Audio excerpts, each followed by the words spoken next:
আসসালামু আলাইকুম, সবাই কেমন আছেন? আশা করি সবাই অনেক অনেক ভালো আছেন। আজকে আমি কোনো রান্নার ভিডিও দেখাবো না, আজকে সহজ একটা টেকনিক দেখাবো যেটা দিয়ে আপনারা খুব সহজে পাকা তালের রস বের করতে পারবেন। এভাবে পাকা তালের রস বের করলে একদম কম রস বের হবে আর অনেকটা ঘন হবে। এখন কথা না বাড়িয়ে দেখে নেই আমি কিভাবে পাকা তালের এই রসগুলো বের করছি। প্রথমে আমি এখানে দুটা তাল নিয়ে নিয়েছি।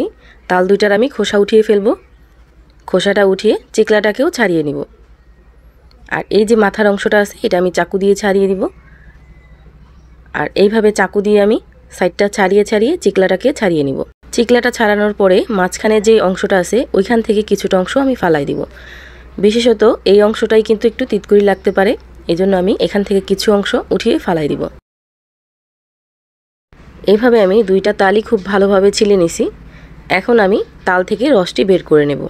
আমি যেভাবে করব সময়ও নষ্ট হবে কম আর হাতও ব্যথা হবে না। একটা তালের আঠি নিয়ে একটা কাটার নিয়ে নিব। এই যে এই কাটারটা কিন্তু সবার বাসায় থাকে। এটা দিয়ে আমরা আলু কুচি করি বা ভর্তা বানিয়ে খাই। এটার ভিতর দিয়ে আমি তালের রসটি বের করে নেব। হাত দিয়ে চিপড়ানোর কোনো প্রয়োজন নেই, খুব সহজে কিন্তু আপনারা এইভাবে তালের রসটা বের করে নিতে পারেন। আর একটুও পানির ব্যবহার করতে হয় না, হাতও ব্যথা হয় না। আর এইভাবে আমি সবটুকু তালের রস কিন্তু বের করে নেব। দেখতে কষ্ট মনে হলেও বানাতে কিন্তু একদম সহজ। আপনারা এইভাবে একদিন ট্রাই করে দেখবেন। আর আঁশও কিন্তু খুব কম যায় এইভাবে করলে। আপনি যখন আঠিটা পানি দিয়ে চিপড়াবেন এই দুইটা তালে কিন্তু আপনাদের অনেকগুলো তালের রস বের হবে। আর ওই তালের রসটা দিয়ে অনেক কিছু তৈরি করা যায় না, ওটা জাল দিয়ে শুকানো লাগে, তারপর কাজ করা লাগে, যে কোনো কিছু তৈরি করা লাগে। এইভাবে যদি আপনারা তালের রসটা বের করেন কষ্টও কম হবে আর তালের জুসটা খুব অল্প বের হবে আর ঘন বের হবে। এইভাবে আমি দুইটা তালের জুস কিন্তু বের করে নিছি। আর কতটা ঘনত্ব দেখিয়ে নিশ্চয়ই বুঝতে পারতেছেন।